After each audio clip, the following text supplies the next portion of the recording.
Brought to you by L&M Filters. Make today your big red letter day. Change to L&M. So good to your taste. So quick on the draw. Around Dodge City and in the territory on West, there's just one way to handle the killers and the spoilers, and that's with a U.S. Marshal and the smell of Gunsmoke.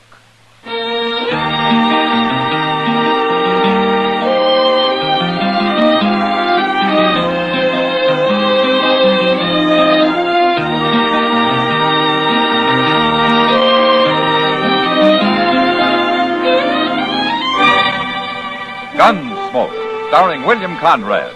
The transcribed story of the violence that moved west with young America. And the story of a man who moved with it.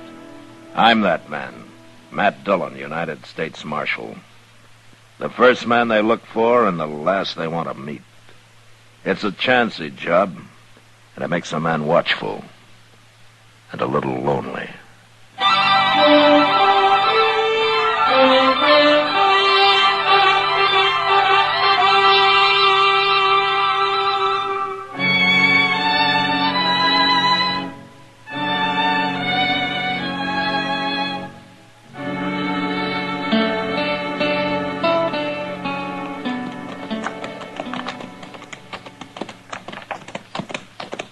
I swear this is the lonesomest looking ranch in the whole state of Kansas, Mr. Jones. That's no place for a man who likes company, Chester. 3 days' ride from Dodge, 150 miles. It'd get me talking to myself. Now that's driven old Tub Claver a little crazy. Not so crazy he ain't finally selling out. Yeah, let's leave him here, huh?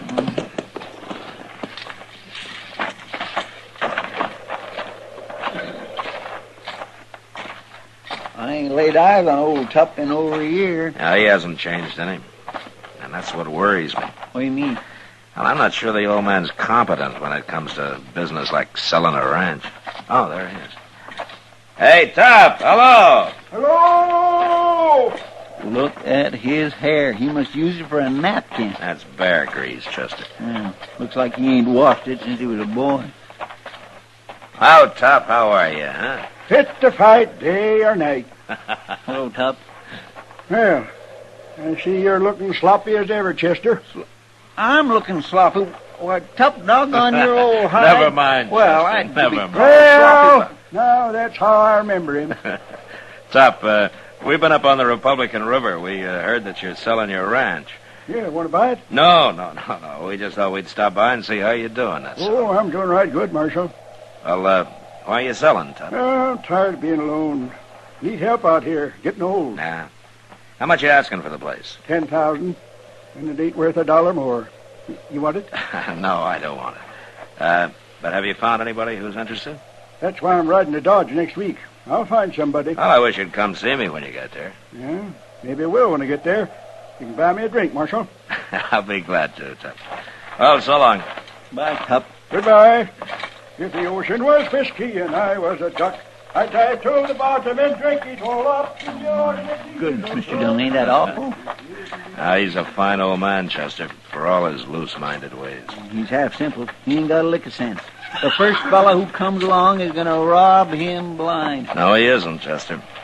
Not if I can help it.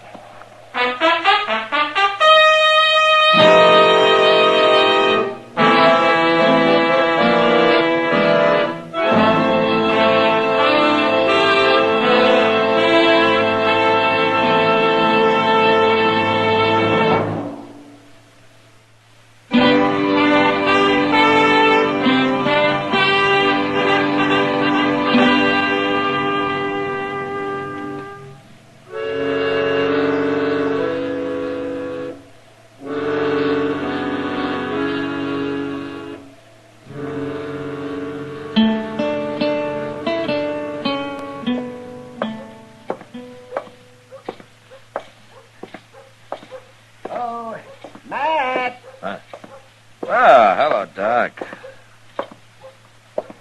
Sit down, my boy. No thanks, Doc. I had enough sitting last week. Yeah. Say, that was a long ride you made. Well, we didn't accomplish much, but we saw an awful lot of country. You know, that's what I like about your job. You get paid whether you accomplish anything or not. You know, you're complaining because you can't collect money off of dead men, Doc. Oh, is that so? Well, now, you talk easy, Mad Dillon. You're forgetting how you might get sick. I'm too healthy to worry about having to stay on the good side of you miserable little... Oh, all right, now you've done it. Oh, yes. Now you're going to have to buy me a drink. My pleasure, Doc. Let's go to the Long Branch. I knew if I waited long enough, some conscience-stricken heathen would come along and ask me into a bar. I don't mind, Doc. It's some poor devil you might have to operate on this afternoon that I'm worried about. After you. Thank you. Oh, well, now, shall we stand at the bar? Wait a minute, Doc. What? That's Tup Claver sitting over there. Oh, yes. I saw him on the street a while ago. Who's that with him? I don't know, man. Look, Doc, order me a drink, will you? I'll be with you in just a minute. All right, well. Hello, Tup. Oh, sit down, Marshal. Sit down. I thought you were going to look me up when you got to Dodge. Oh, Marshal, this here's Mr. Wayne Ruttman. How do you do, Marshal? Mr. Rudman? He's aiming to buy my ranch. Oh, is that so? Where's he's from Kansas City. He wants to see the ranch before we make a deal, though, Marshal. Well, I can understand that. You want to see the money, don't you? Well, it was your ID. Well, of course, and you will see it. 2 weeks from now, I'll have it deposited in the bank here. Why, it'll only take a week to ride up and see the ranch and come back. No, I want to send for the money first. Why? I ain't going to sell without I get paid anyway. Evidence of good faith, Tup. I want you to know I have the money and that I'm ready to buy before I look the ranch over. Yeah, don't make sense to me. Marshal, do you see anything wrong in doing it my way? Oh, I don't see it makes any difference. There you are, Tup. I'll be going now, and 2 weeks from today I'll meet you at the bank. Agreed? Sure, I'll be there. Good. Bye, Marshal. Bye, Mr. Rudman. Ho, ho, dead doe, you never know. My. What? Ho, ho, dead... never mind, Marshal. Nice feller, huh? Yeah. Well, where did you run into him? Oh, at the hotel this morning. I told everybody I was selling my ranch, and his eyes lit up, and he bought me a drink. Oh, I got to come to town more often. When do the ladies get here, Marshal? You never mind the ladies. But I'm going to be rich. $15,000 worth. What? Yep, $15,000, Marshal. But you were only asking 10. Well, I told him that. But he said that he's as rich as can be and wants to do right by an old man like me. Now, ain't he a nice feller, Marshal? Yeah, maybe. But, I'll be there to find out for sure.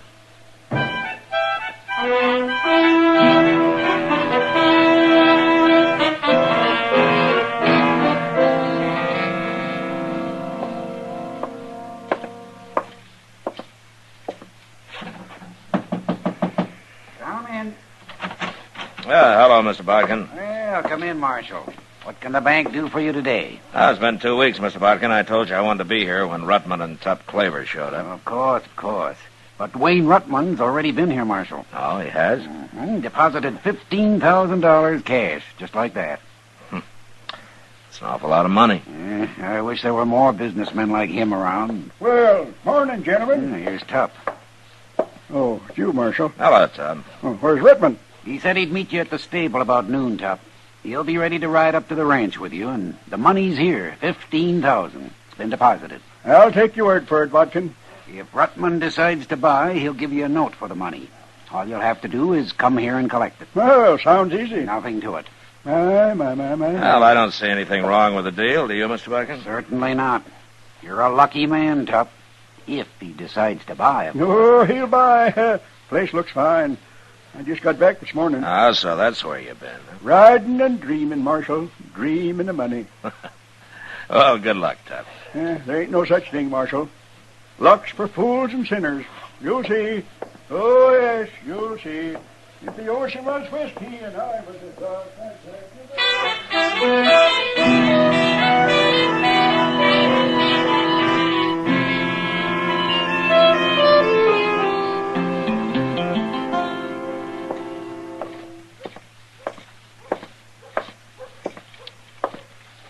Hello, Kitty. Matt. What's the matter? Did I scare you? I guess we were concentrating pretty hard on those dresses in the window. Uh, Matt, this is Mary Emmett. now, how do you do, Mary? Hello, Marshal. Mary's an old friend of mine. She's just passing through on her way to Denver. Oh, why don't you stay in Dodge a while, Mary? They got enough pretty girls in Denver. Kitty's told me about you, Marshal. I don't believe a word you say. Oh. Well, then I guess you really are old friends. Oh, it's been 15 years, hasn't it, Mary? Ever since New Orleans. We were awful young then, weren't we? Well, you grew up pretty fast in that town. We sure did. Where's Chester, Matt? I'd like him to meet Mary, too. Oh, he went in the bank, Kitty. He claimed he had to change some money. I wish I had some money. I'd change it right in his store. Look at that purple dress, Matt. Kitty, you got 100 dresses. Well, then I've lost 95 of them. The others are in rags. Well, the one you're wearing looks nice. This thing wouldn't look good on a gal from the deep piney wood. Kitty, you haven't changed a bit. As long as I've known you've complained about your wardrobe. Well, I'll stop one day, Mary, when I get $1 million. Mr. Dillon! That's Chester, Matt. Oh, yeah. Well, look, maybe I can join you two later and have a drink with you. Hope you will, Marshal. Okay, we'll do that. Bye.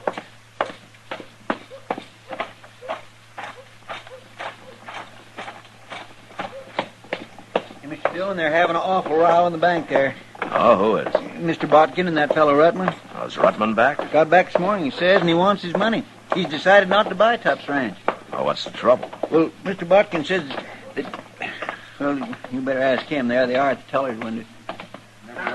You keep quiet a minute, Rutman. Marshal Dillon, you settle this. What's the trouble, Mr. Botkin? He won't give me my money, that's the trouble. You haven't got any money here. $15,000 is all. Here's your note, Rutman. You signed it. My note. Can I see it a minute, Mr. Botkin? Give whatever money I have in bank to Tup Claver. Signed, Wayne Rutman. It's impossible. Well, isn't this your writing, Rutman? Of course it's his, Marshal. Tup brought it in 2 days ago. 2 days ago. Now, that's a lie. 3 days ago, I left him at his ranch 150 miles from here. Nobody could ride that in one day. Well, somebody's sure lying. He was here, and I gave him the money. Then it's up to the marshal to get it back. Right now. I'll be waiting at the Dodge House, Marshal. Mr. Dillon, Yeah, what, Chester? I got an idea where old Tup might be at. Well, let's go find him.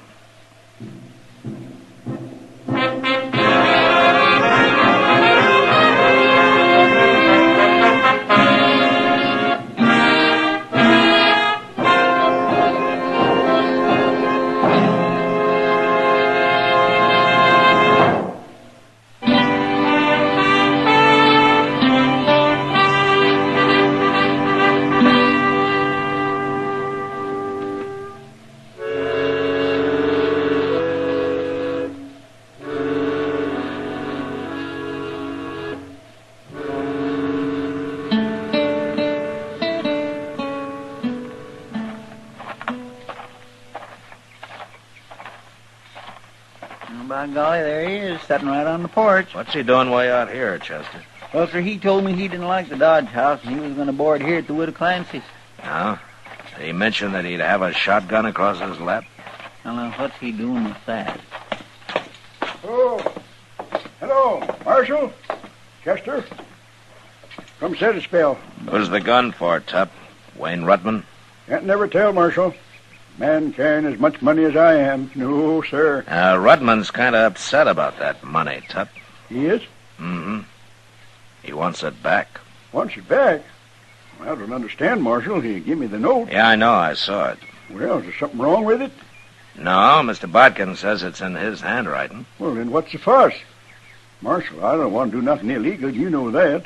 You, gave Rutman the deed to your ranch, didn't you? Of course I did. Why else would he be giving me that note for the money? Tup, how did you ride 150 miles in one day? Now, you ain't saying that's illegal, are you? No, it's not illegal, Tup. It's impossible. Marshal, we ought to get this whole thing straightened out. I think we better, Tup. And you tell Wayne Rutman to be at the Long Branch tonight. We'll settle it there. I won't be accused of no wrongdoing, Marshal. No, not me.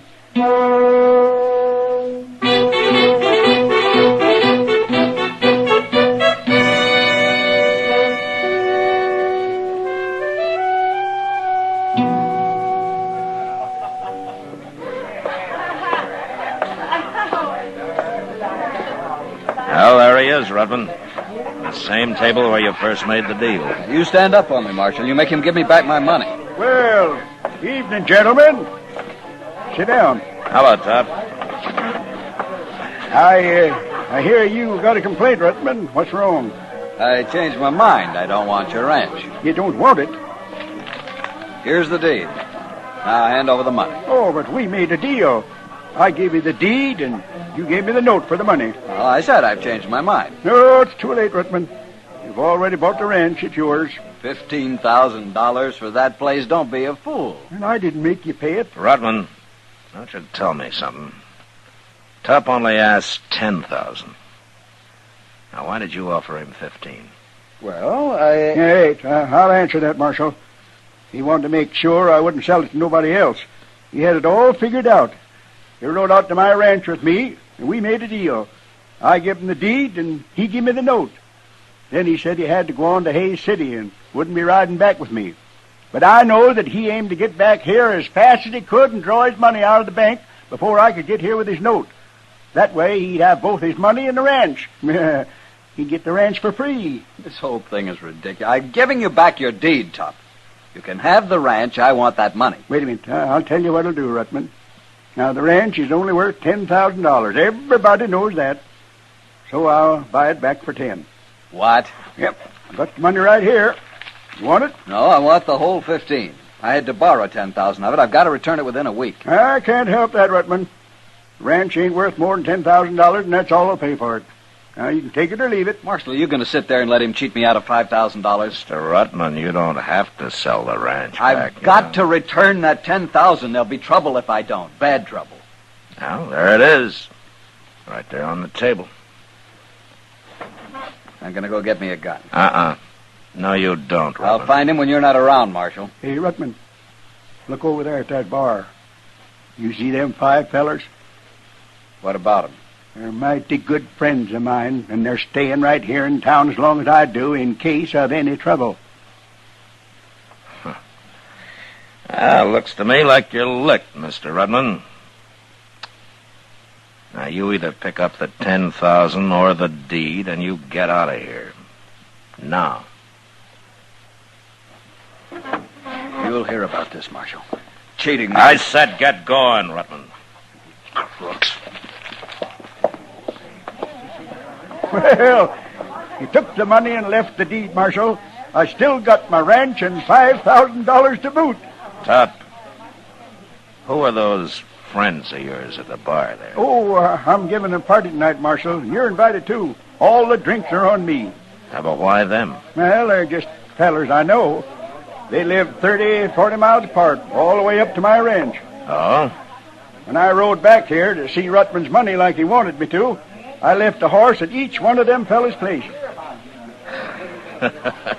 So that's how you made the trip in one day, huh? A day and a night, Marshal. You had your own Pony Express. Well, I kind of figured maybe I ought to get here before Rutman did.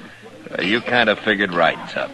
Now, Marshal, you know that I'm honest as daylight. I always have been. Of course, I do stretch the blanket a little when it's blanket stretching time. I tell you what, Tup. Why don't we get that party going, huh?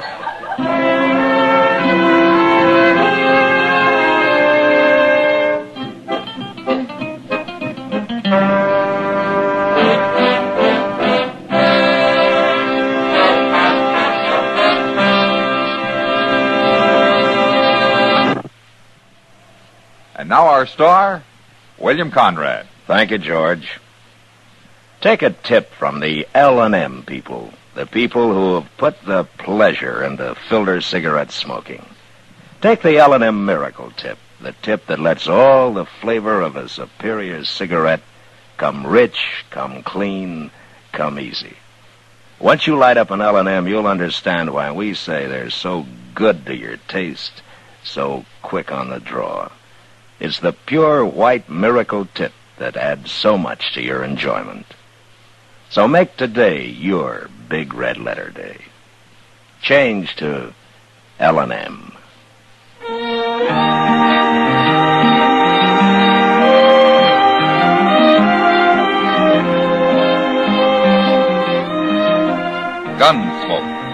Produced and directed by Norman McDonald, stars William Conrad as Matt Dillon, U.S. Marshal. Our story was specially written for Gunsmoke by John Meston, with music composed and conducted by Rex Corey. Sound patterns by Ray Kemper and Bill James. Featured in the cast were Ralph Moody, Harry Bartell, Joe Duval, and Kathy Marlowe.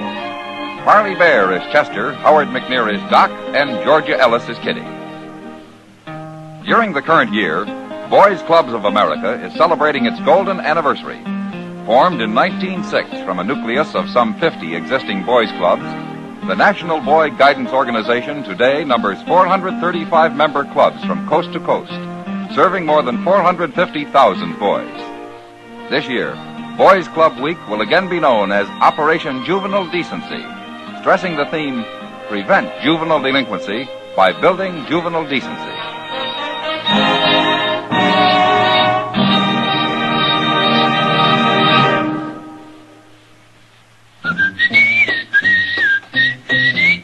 Chesterfield packs more pleasure because Chesterfield's more perfectly packed.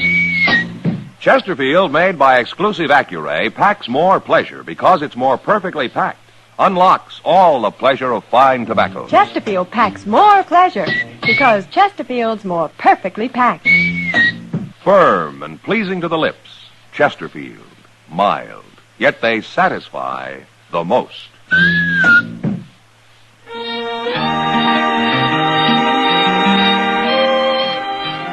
Join us again next week for another specially transcribed story of the Western frontier when Matt Dillon, Chester Proudfoot, Doc, and Kitty, together with all the other hard-living citizens of Dodge, will be with you once more.